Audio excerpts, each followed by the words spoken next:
Okay, unbox naman ulit ang multi-tester from Aneng. Parang Ineng ang brand.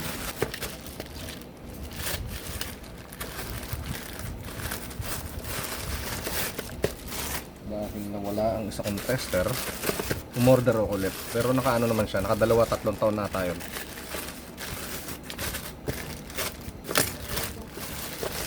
Aneng. Alright. M118A.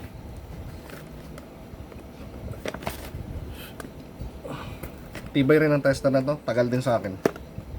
Yung isa na nanenok na ganito ko. Kaya ito ulit ang binili ko kasi ito lang yung magandang reviews. Ano kasi to?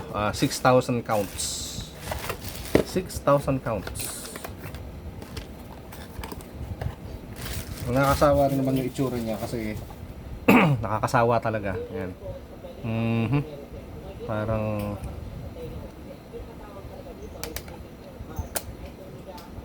alright. No battery, syempre. Battery is not included.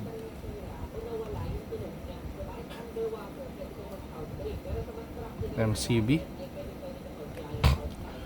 Lagyan natin battery. Ito yung pinaka the best na mumurahing tester kasi ang kuha ko dito ay $299 only. With voucher siguro inabot lang ng $240. Pero may something nakakaiba dito. Parang mas magaan siya kaysa doon sa una kong nabili. Paano ba mag-lock niyan? Ayun.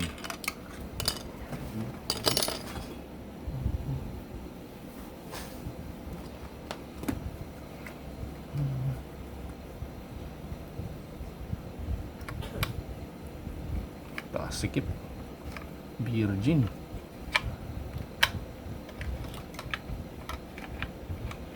Grabe sikip. Ito ba talaga yun? Battery nito. Oh.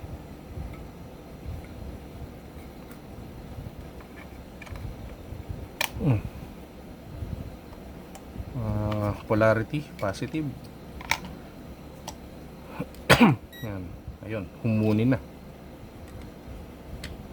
Lock.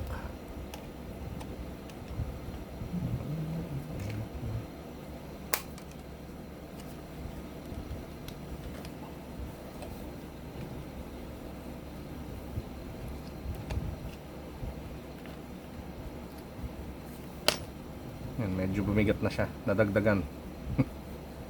Ito yung favorite ko dito eh. Kahit tanga, pwedeng gumamit nito. Kasi ano siya, super auto. Yan, basta pag salpak mo na itong probe, sayang yung ano, binili ko pa naman yung probe nito, yung test prod nito, mamahalin, yung sobrang tulis. Ayun, wala na, babay na. Ewan ko, napakaswerte ng nakapulot, kung may nakapulot man. Kung katangahan ko man, nawala ko yung isa nito.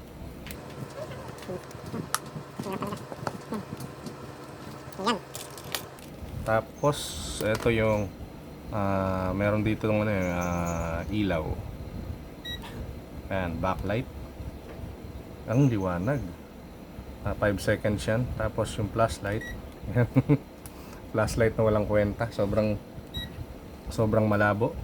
MCB pag magde-detect ng i-hold kung may current sa mga dingding na de-detect niya. Sample. Ay, ito pala yung ano. Ayan o. Kasi may kuryente. Basta may current. I-hold mo lang yan. Ayan. Nade-detect niya. Ito may kuryente.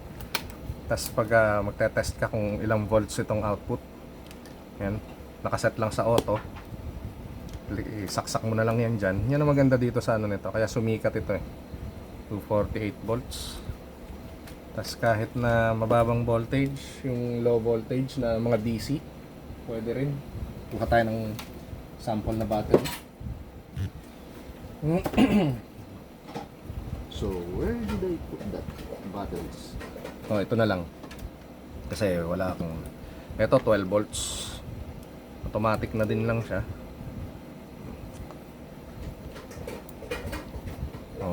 Alright, 12.55. Okay. Oh, di ba? Kahit low voltage, kahit yung mga 1.2 at saka 1.5 na AA batteries, nade-detect niyan. Hanap tayo ng maliit. Aire. Subukan natin tong 18650. Bali 3.7 volts to. Ewan natin kung yun pa rin yung voltahe niya sa ngayon. Kasi matagal na na-discharge o matagal na stuck. Detect din yan. Set na auto. 3.2. O, di ba? Detect. Tapos pag binaligtad natin, magkakaroon na symbol na ayun, minus bakit nag haywire. Yan, minus 3.2 kasi baligtad yung polarity dito dapat. So kahit magkabaligtad basta naka-auto, yan, no problem, no issues at all. Subukan natin tong mga maliliit, yung mga button cell, negative at positive. Yan, 1.5 volts. So na-detect. Astig, di ba? Pag binaligtad ko, okay, ayos. Di ba?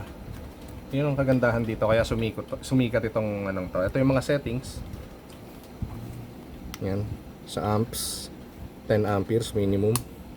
Seset mo siyempre dito sa amps. Tapos ito yung mga label kung paano i-set. Buzzer. Pag yung nagte-test ka ng continuity, tulad yan, naka-auto. Pansin nyo medyo may delay pag naka-auto siya. Pero pag yung naka-recta siya dito, iseset natin dun sa continuity tester. Yan, hihintay natin. Ito, volts, voltage. Auto DC to.